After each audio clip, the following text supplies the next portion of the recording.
the court cases you see and are reported all tend to be that bullying manager.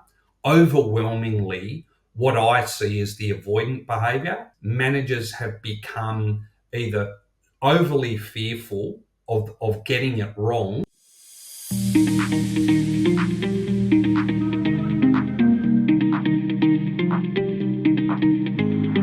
Hey everyone, and welcome back to the Leadership Project. I'm greatly honoured today to be joined by David Dilger. David is the co-founder of an organisation called Edge Legal, and they look to empower employer and employee relationships by challenging traditional and sometimes very rigid HR systems to create amazing cultures and amazing workplaces where people don't fear any kind of legal ramifications, where people can create an amazing workplace where people fall in love with their jobs again. I'm really looking forward to today's discussion. I don't really know fully where it's going to go. It's going to be a great exploration of what it means and why is a lawyer talking to us today about industrial relations and human relations. This is going to be really interesting. So David, without any further ado, I'd love it if you would say hello to the audience.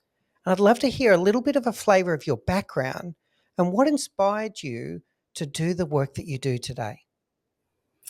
Well, g'day Mick and g'day everyone. Look, I started out my time as a lawyer. I then moved into an employer organisation where I was training employers how to comply with legislation. And then eventually I went out and worked for one of my clients as an HR manager. And from there I went into some sort of higher national roles in HR positions, in telecommunications and heavy manufacturing. And then ultimately, I went into a bakery franchise where I was the national HR manager and ultimately became the CEO of that organisation. From there, I then moved back into the employer organisation where I headed up the workplace relations function. And then from there, I went back into law where I was a partner of a law firm with about 100 employees. But really where Edge Legal took off was when myself and my co-founder decided to go out on our own and form a boutique employment and safety firm. And really our core mission and our sole reason for being Edge Legal is that we wanted to train and advise managers so that they could be the type of managers our kids would like to work for. We'd spent a hell of a lot of time in, convoluted, expensive, time-consuming court cases, and we just thought there has to be a better way. You don't win by winning a court case, but you certainly win by learning the lessons on how to treat people better. Yeah, I love it, David. I love this mission statement you got, thinking about creating leaders that you would be happy for your kids to work with, the ones that you would want them to be leading. What's interesting in what I'm hearing, though, is when you talk about these legal cases, you end up in these situations where you get two parties that have somehow diverted. They've gone in completely different directions. And I have a view, David, that no one ever turns up to work thinking, I'm going to be a jerk today. I'm going to be horrible to everyone around me, etc. So whether it's the leader or the people manager that is making mistakes and creating the life hell for the employee, or the employee that somehow goes off the rails, they didn't really intend to do that. Where do we go wrong? Where do we get into the situation where two parties that really have the same interest in mind, they just want a good workplace, they want to get the job done, somehow end up in a fracas like this? Well, I think it all comes down to self-awareness. Aristotle, way back when, said it best when he said that knowing yourself is the beginning of all wisdom. And I think we've got a better message even from Simon Sinek, who said, if you don't understand people, you don't understand business. Because we're complex individuals, us humans, and we see things not as they are, but as we are. So if you're just focusing on yourself, and we tell a story, and we're always the hero, and someone else is always the villain. And so, what you end up on when people don't truly understand themselves, they can't manage someone else because they're focusing on their outcomes and what they would like. And, again, a great maxim is that the platinum rule is better than the golden rule, because the platinum rule says treat others the way they would like to be treated. That's the key. Um, yeah, so ultimately, it comes down to just that self-awareness to start with. Yeah, so there's a lot of key takeaways there, David. And first of all, I agree. I fully agree that all businesses are people businesses. And if you don't understand people, you don't understand business. Fully agree with this. Second one is the self-awareness. I'm going to circle back to that in a moment. And then the third one here about really connecting with people and realizing that it is people at the end of the day that we're dealing with. Let's get into this self-awareness. So we do have this situation where we have leaders that go partway through their career thinking, I'm the greatest boss ever. Right? They do lose sight of where their strengths and weaknesses are. And that if we're lucky, they might, by the way, I feel a bit guilty. I'm guilty as charged on this one in my own career. Later in the career, they might discover the where they went wrong and to realize, oh, wow, it wasn't where leadership needs to be. And to bring to your point about the platinum rule, they hadn't taken the time to understand what other people wanted to treat them the way they want to be treated. So they might have get stuck on the golden rule, treating people the way I want to be treated, but everyone's different. And if we don't take the time to get to know people, we can't possibly treat them the way they want to be treated.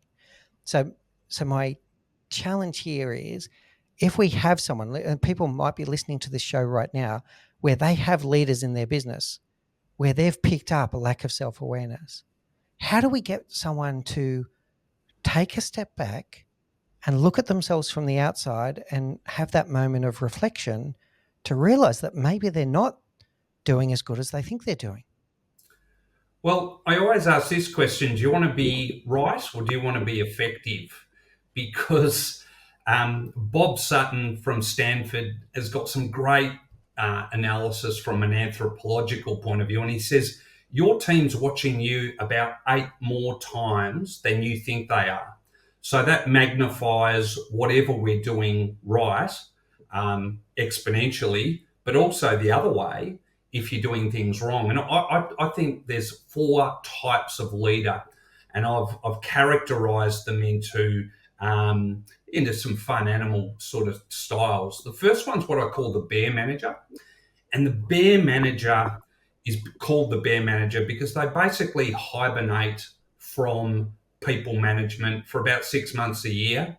And then when they come out, they ravage absolutely everything. They're indiscriminate, and their blind spot is they don't bring people along. And in fact, under more pressure, they have a further lack of concern from others. But deep down, their genuine fear is a loss of control or power. I mean, what you tend to see is those sort of claims ending up in your bullying claim. You also have then what I call the dog manager, probably best explained by David Brent from The Office, who you might have seen. And he introduces himself to his new work subordinate as, think of me as a friend first, boss second, entertainer third. Now, the dog understands people because they love to be loved. But the issue is they're overly positive and they tend to be disorganized because they're trying to do all the fun stuff first. And their killer point, or their soft underbelly, is social rejection. So they would rather get things wrong than be socially disliked. And what that tends to end up is you find workplace cliques where you have the in group or the out group, and you end up with all sorts of sort of fandangled solutions to genuine HR problems, like people trying to do redundancies instead of having performance discussions. The third one is the mouse manager. And again, they understand people, but they're so avoidant in their behaviour that they would rather do the work themselves. So they get on the hamster wheel. Now, if you're the type of manager who at 10 o'clock at night is doing the work of one of your subordinates because you haven't been able to have a difficult conversation with them, you're more likely to be that mouse manager. And your typical sort of blind spot is you don't know your own needs and you actually focus more on the group. You're too obliging, and your soft underbelly is you just want things to remain the same. Now, the challenge with that is it's very good to build consensus, but what it doesn't do, it exhausts the discretionary effort of both yourself, leading to burnout, and others. And so, what you tend to find with those types of managers, they tend to find people leaving when no one really says anything, but ultimately you have an unsatisfactory sort of team environment. And then finally, you get to what I call the ostrich. Now, the ostrich sort of doesn't believe that people management is their job. They're heavily task focused. So, what they tend to be is they struggle to see the bigger picture. When they're put under pressure, they can become overly critical and they can go really onto the details. They'll be a bit narky in it. But you've got to give them some break. Their soft underbelly is feeling incompetent. And so what we tend to see with those is long-winded compliance type processes to get a result. That's kind of where we end up. Now, the ultimate bit is you've got to be a bit of the bear, you've got to be a bit of the dog, you've got to be a bit of the mouse, and you've got to be a bit of the ostrich. You've got to get your cut through, you've got to bring people along, you've got to build consensus, and then you can have your plan and your compliance. Yeah, I love it, David. I'll share with you what I'm taking away from that. First of all, I use a similar saying to what you started with, and I switch it into the home front. Do you want to be always right, or do you want to be married? It's a little bit like that.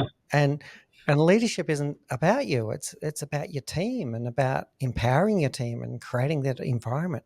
It's really interesting what you said about the 8 times factor, and people do pick up more that they see than what they hear or what you tell them. So they're going to be looking at your behaviors and they observe. They're sitting there observing you the whole time. So you better be role modeling the behaviors that you want to see in others. And then when I hear you talking about the animals, I was privately processing, yeah, I know a type like that. I know a type like that. So I've worked for a bear for sure. I recognize myself a little bit in the dog. I'm a bit of a people pleaser and sometimes avoid challenging conversations. I've seen the mouse in action. If you want something done, you're better off doing it yourself. And sometimes they convince themselves that they're sheltering the team by doing it themselves. And then the ostrich, I think I've had all of them. But what I thought was beautiful was then the amalgam is to pick and choose and go, well, what attributes of the bear are positive attributes? What attributes of the dog are positive attributes? What attributes of the mouse? What attributes of the ostrich?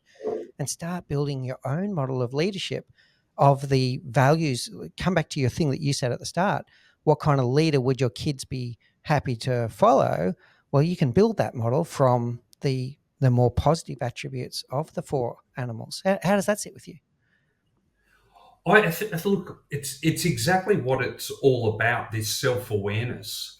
The big challenge you've got, and Bob Sutton again, he gave us some great things out of his book, Good Boss, Bad Boss, and he talks about what your team wants more than anything is for you to manage poor performers and poor performance. And once you start doing that, your team is actually, I talk about this often. If I went into a team right now and said, who don't you want to work with? Everybody in the team knows who that person is. It's kind of like the naughty kid in the classroom, right? Everyone knows who it is, but you just don't say their name. And if you're a parent, you hope it's not your kid. And if you're one of the kids, you hope you're not the naughty kid. But the reality is, Bob Sutton in a workplace calls those people toxic rock stars. And what he said is he looked at all the metadata and he said, we get addicted to the KPIs and the results that the toxic rock star is delivering. But he said, here's the kicker.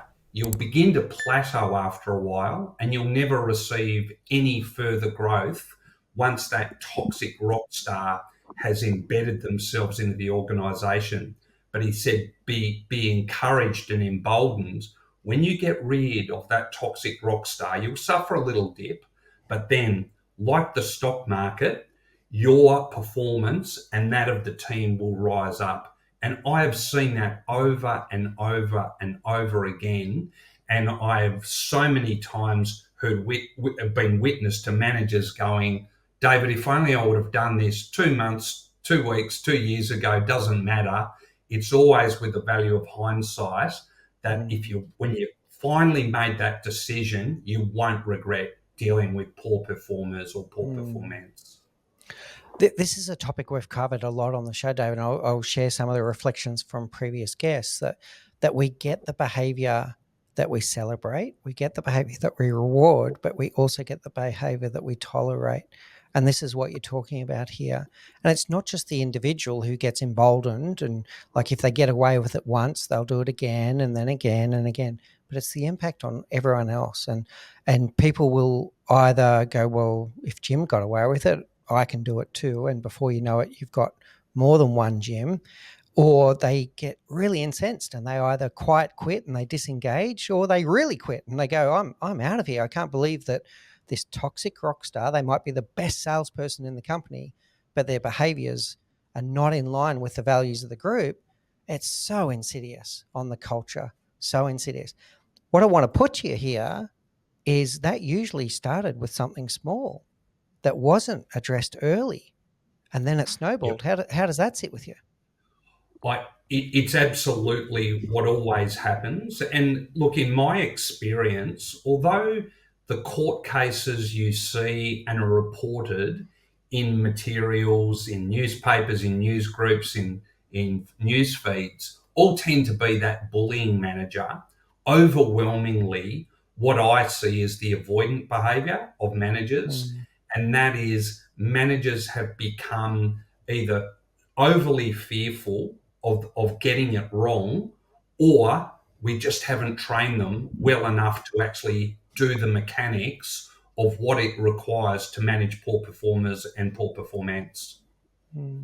So I'd love to hear some practical tips on this one, David, because I think there is a little bit of avoidance. It's either avoidance of a conversation that's going to be uncomfortable, that's quite normal, or it could be all the way through to what we discussed in your introduction, is that they are scared that they'll get it wrong. They're scared that they'll get in themselves in a constructive dismissal situation or an unfair dismissal situation. What tips can you give to people where they can address performance without the fear of the lawyer? I think is what you said, and when we were first talking to each other. Yeah, look, so I'd say adopt these principles. The principles are characterize more behavior as performance, balance competency and care, take reasonable management action in a reasonable manner, and always show cause before taking disciplinary action, particularly termination. And so let me unpack that for you. When you characterize behavior as performance, I break it down into three buckets. There's performance, misconduct, or capacity. Now, what we tend to do is we focus on misconduct. So there's a breach of a policy, a breach of the code of conduct, a breach of our values. Instead, we should be focusing more of it on the performance. And to further break it down, I call performance, misconduct, and capacity aren't, won't, and can't. So the issue is, think of more issues of if you're a good enough manager, what you're saying is rather than Mick, you've breached something, you're out of here, or I'm looking to at least build a case where I can terminate you. You're going, Mick, you suffered some performance slippage, but I'm a good enough manager to help you get to back up to the performance expectation. Because if you just go for the misconduct angle, your intensity's too high, you've pitched it too high too early, and basically you've risen the white flag up that says, I, as a manager, don't reckon I can improve your performance. So that's the performance issue first. Balancing competency and care, we all tilt one way or another. But what I say is you're always on a seesaw. It's not one or the other. Balance it up depending on your circumstance. If you have a people first approach, you will swing on your seesaw, balancing that competency and care factors. So, for example, person you have who continually doesn't meet performance expectations, you might be high on the competency side. Now they've got a death in the family, some problems at home or something, you've got to rebalance it with the care. And you can't be going, oh no, but this is the way we always manage it. That's just a lack of self-awareness, and that takes the people out of it. The third bit is reasonable management action in a reasonable manner. Look, that's a well trodden path in legal circles. All your law around bullying and your workers' comp is all based on that. But the Fair Work Commission's really onto that now, and they're sort of adjusting and going, we understand that reasonable management action doesn't have to be perfect. So stop aiming for perfect or going, oh, someone else would have done it another way. There's quite a lot of cases now where the Fair Work Commission is going, yes, I know Manager Dilger was a little bit exasperated and he might have sworn, but that didn't make it so unreasonable that it was actually unlawful. And then my final bit is always show cause. Show cause is actually giving that individual that last opportunity. So if you're heading along on a procedural sort of issue with an employee, ultimately you can wrap up and tie up a lot of loose threads by one final meeting where I go, look, this is where we've been, this is where we're going to head. I need to hear from you from the last time, and then genuinely assessing that. If more employers would do that, they would find that the second arm of unfair dismissals, which is the harsh, unjust, unreasonable factors, they would get a better result if they'd done a show cause process. Most of the times they're looking for a get out of jail free card, pardon the pun, but it's just they're looking for, I've got you, you can't escape, when really, if it's performance related, it should be, we've tried everything, we can't get you over the line, and it only has to be for a reasonable time. Yeah, okay. I'm taking lots of mental notes as we're going along there. There's lots of powerful tips there, David. I still come back to something we were saying before, that if we get in there early, we can recover a lot of these situations. So address that performance or that behavior issue nice and early with clarity, maybe using a framework like SBIA, the situation, behavior, impact, action, like bring them along for the journey with them. I loved what you said about the competence and care. And to me, I was listening to you going, well, get curious first. If there has been a slip in performance, ask them, what's going on? Are you okay? Like, show a bit of duty of care before you get into that. The reasonable action, I think that is where people get a little bit gun shy, but I like what you said. And I think if you can say to yourself, I made the best available decision based on the best available information that I had at the time, that you can then rationalize that. And then, the show cause, give them a chance. And the other thread I was picking up there, David, tell me whether I'm on the right track here or not, is document this as well. So you have a good record that if you do end up in the situation that none of us want to be in, but if you end up in that situation, that you do have a good record of conversation, whatever the case may be. So if you do have a judge that needs to look at it, that they've got something to look at. How does that sit in there? Yeah, look, it's definitely what we hear all the time, but I'd say this to people: your warning letters look contrived, and the Fair Work Commission are made up of people with expertise who have seen all of this before. So the stock standard template warning letters look inauthentic and they actually don't look like you're giving someone a fair go all round. So, what I would say, and what we train our managers to do, is focus on one meetings with your employees. If you're not regularly meeting with your employee at least fortnightly or gold standard weekly, and just having a performance discussion with them about how they're going, you're not fed income on managing your people, and your results are going to be lottery type approach to this once or twice a year performance appraisal.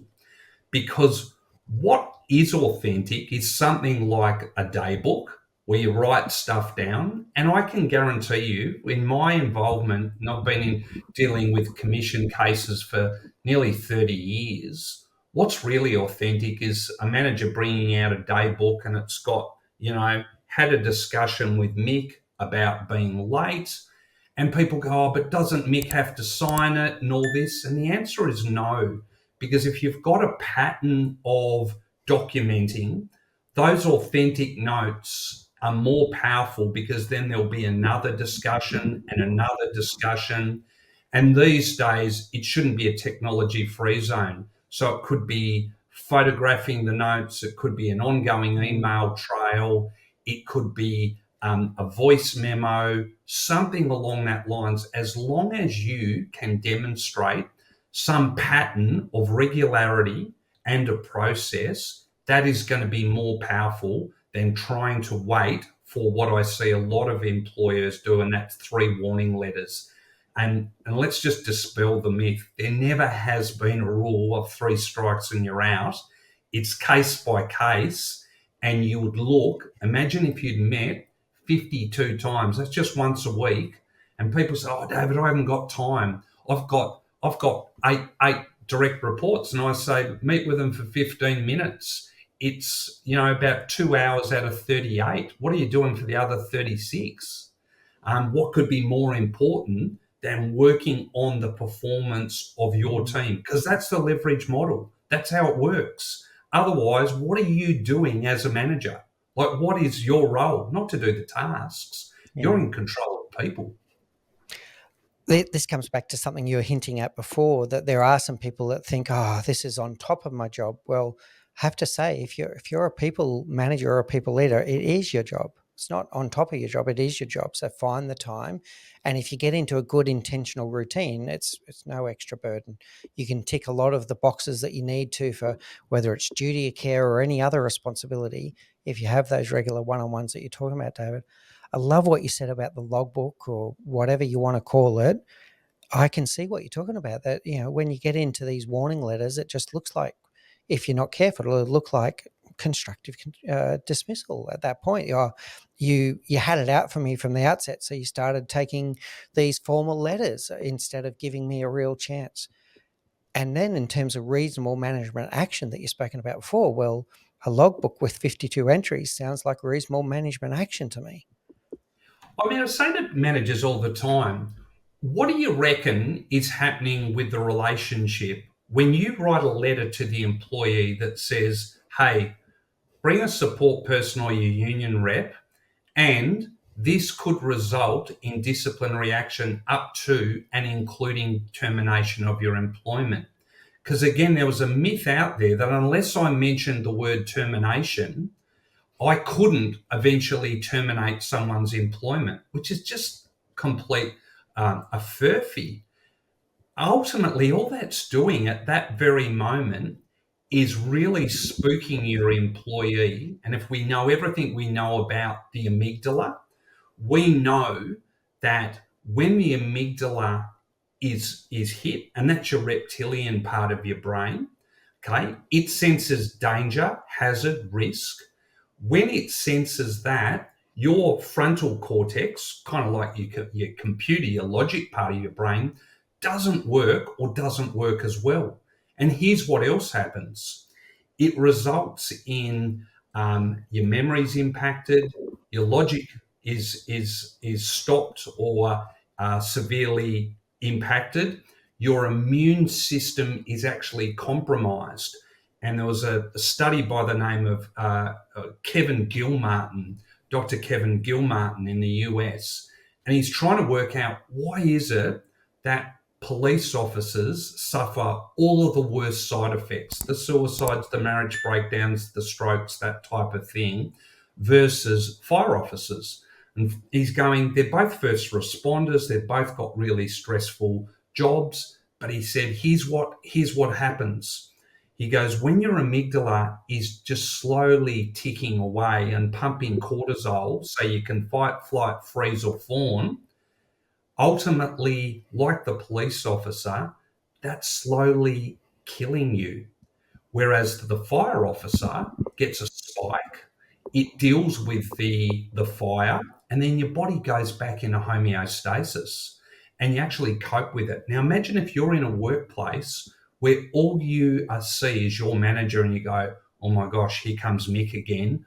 Oh, here he comes. Oh no, where's Mick gone? Oh, he's gonna check up on me again.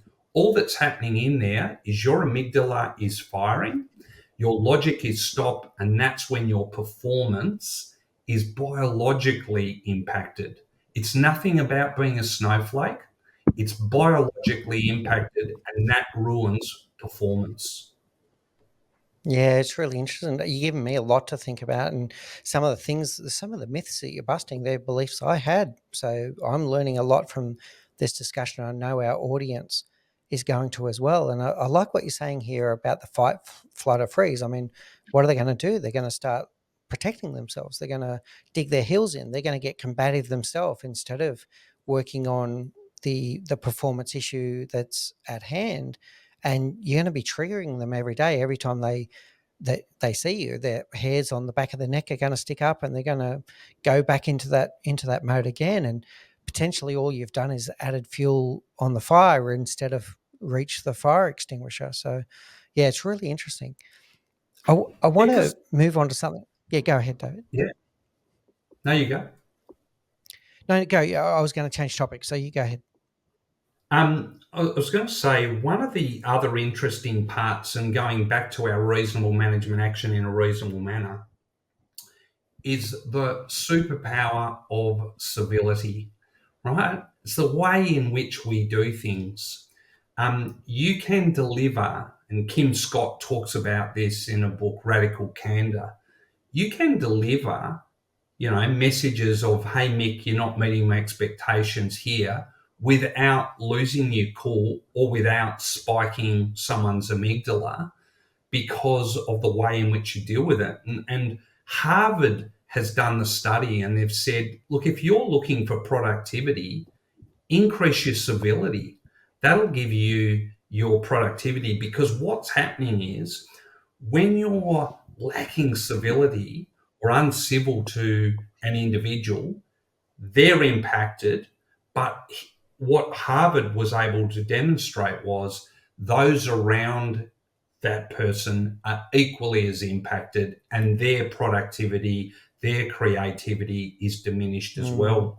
And I think this has been the best example. The National Health Service in the UK, when they're looking at, why do we muck up with in surgeries or our medical procedures? It wasn't because of a lack of training or the lack of equipment or anything else.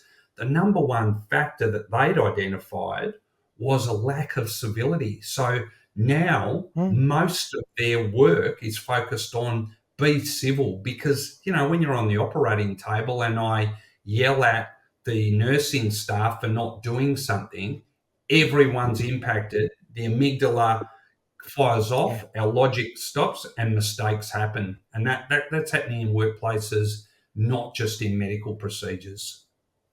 Yeah, I love it, David. So yeah, let's bring some civility in. Let's find some common ground as well. I mean, rather than just challenge everything that they're doing, you might be able to find some common ground on things that you agree on, and then work from there. And to think about adding that with Kim's work and thinking about radical candor, which is not a license to be a jerk, by the way. It's the concept is to challenge directly but care personally. So yeah, you do need to challenge it. You don't avoid the uncomfortable conversation, but you do it whilst you care personally about the person and care personally about the outcome. All right. So as mentioned, I want to take us to a slightly different one now, David. So when we started at the beginning, we said about creating that great environment. And one of the things that you and I have spoken about before we hit record was psychosocial safety. And it is a term that's used a lot in the workplace right now. There's new legislation that has been released as well. It's a term that a lot of people are using, but not everyone fully understands. What's your definition of psychosocial safety? My definition is pretty much, I mean, look, they talk about psychological safety, mental health, and psychosocial. I just think it's just mental health and emotional well-being in the workplace. And that can be on the design of our workplace, the environment, the equipment we use, and the interactions we have. All of that Mm. is your psychosocial safety. And look, I do a lot of training in this area, and people get hung up on what's the difference. Look, I don't have a problem with people when they say mental health. People say, "Oh, shouldn't you say mental ill health, David?" And I say, "Well, we all know what we're talking about." And I think that's the key. Once you start talking about it and normalizing it, um, I think that has reduced the stigma. Another interesting one we're talking about, though, is, you know, we're trying to normalize this, but everyone has to be involved in it. So that means that you have what Tim Clark talks about, four main areas: inclusion, safety. People need to feel that they belong. We don't have to be best buddies with everyone, but as long as I kind of know what I sort of am involved in, whether it's my department, my bigger team, a couple of buddies, that's okay. Learner safety. It's okay to make mistakes. Every organisation says, "Oh, no, we love mistakes." And I often ask, "Well, really, do you?" If I say, my ultimate test is this: if you see an individual go into a manager's office, do you all secretly sit there and go, "Ooh, Mick's in trouble"? Or do you just think that would be a normal interaction? That's the Mm. test. That's when you'll know whether you're successful or not. Then you get contributor safety. And I love the message that John Buchanan, a former Australian cricket coach, said. Basically, just said, "Look, to get a good team, all I've got to look is to the left and the right of me, and I go, is that person going to do their role to the best of their ability and do what I expect them to do?" And if everyone does that, we'll be all okay. But if I'm sitting there going, "Oh gosh, I've got to work with Mick again," or he goes, "Oh, David, I'll have to double check everything David does," we don't have contributor safety. We're actually Mm. starting to worry about that. And then our final bit is challenger safety. And that is, do you allow me to put my hand up and go, "Wrong way, go back"? Yeah. Everyone talks about it, but I say, ultimately, if you're struggling with that, just flip it a bit. We all dislike the person who's the naysayer and's always got something wrong. But if you were in a meeting and you said, "Hey, Mick, we're going to do this project, and I want you to find as many things like the bear traps or stuff that's going to get us," imagine that when Mick comes up with 10, good on you, Mick, versus Mick's in there just going, "Oh, here we go again, that won't work." Of course, people get upset with that. But you get those four things, you'll get psychosocial safety. And it's not linear. It's not linear. You get them in all different areas. Some things are more important than others at different times. So, yeah. Yeah, I love it, David. So, some reflections on there. On the inclusion safety for a moment, what I like to sometimes do when I think about inclusion, similar to what you just did with the challenger safety, is to think about what the opposite is. And the opposite is exclusion.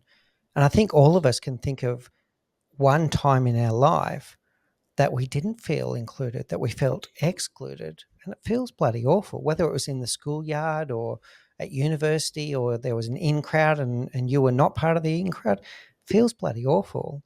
And people spend up to one third of their life in the workplace. So they don't deserve to feel excluded. And by the way, you're missing out. You're missing out on whatever gifts they've got to bring to the table. You're not creating the environment where that will come through as a contributor, the contributor safety. If they don't feel included, forget the contributor safety. Forget the learner safety if they don't feel included, because they're not going to try anything anyway. They're going to kind of disengage. And the challenger safety, we're richer for these conversations if people can stick up their hand and say, hey, I'm not so sure about this. And I love what you said about inviting the feedback. Go, hey, here's my plan. Tell me 5 things that are wrong with it, and then we can fine tune it. Without that Yeah. challenge, everyone's just going to go, yes, boss, yes, boss, yes, boss. And off you go. You'll make 5 mistakes. Yeah, love it. David, this has been an amazing conversation full of lots of insights. I've learned a lot from this session. You've debunked a number of myths for me. So it's been really enriching for me. And I know that the audience is going to find it very valuable as well. I'd like to now take us to our rapid round. So these are the same 4 questions that we ask all of our guests. So first of all, David Dilger, what's the one thing you know now that you wish you knew when you were 20? I think the number one thing that I've learned time and time and time again is that you just have to understand people for what they are at their time and what they're experiencing. Like, a people first approach means you've got to actually work what you're dealing with in front. The plan itself is a good idea until you get the people's personalities in it. And I sort of focus on that more than anything. Wonderful, David. And we do have to learn that again and again, because all people are different. So we need to remind ourselves. Really good. What's your favorite book? I love Bob Sutton, either the American version, which is the no asshole rule, or in Australia, the good boss, bad boss. I think if everyone read that, you just learn so much. He's got a beautiful turn of phrase. He's got great stories. Bob Sutton, love it. I love it. Okay. All right. Awesome. What's your favorite quote? Well, my favourite quote is the Simon Sinek one that I started off. You know, if you don't understand people, you don't understand business. Because quite often, I mean, I was an HR manager, and it was interesting when I was sort of developing. I got hit by a really important fact and it was brought up by the Australian Human Resources Institute. They said, why is it that when they're looking for the next CEO, they only look at the CFO and they don't look at the chief people person? And I thought, that is a bit crazy, isn't it? And it's not a numbers game. It's not formulaic. The actual methodology is all about people. And I'm really surprised how organisations haven't grasped onto that as much. So I love that quote. I think it's a ripper. It's really powerful, David. Now, lastly, you've given us a lot of tips, a lot of frameworks, a lot of things for us to go and reflect on. If people would like to know more, or they'd like to take advantage of your services, how do people find you? Yeah, they can look me up on edgelegal.com.au, or send me an email at ddilger, all one word, at edgelegal, all one word.com.au. We love doing training with your managers. We do legal stuff as well, but part of our our niche is working with your managers so that we can train them to be better managers. And we think you'll just get better people outcomes, and you'll get better financial outcomes, and you just have a happier place to work, and that'll make us happy as well, because that's our mission. Brilliant, David. I love your mission. I love the work that you're doing. I love the way that you're debunking some of the myths that we have. And I love where your mind is at about the workplaces that you're trying to create. It very much resonates with me. Thank you so much for your time today. I truly feel richer for this conversation. And thank you for your time and your wisdom. Thanks for having me, Mick. I've really appreciated it.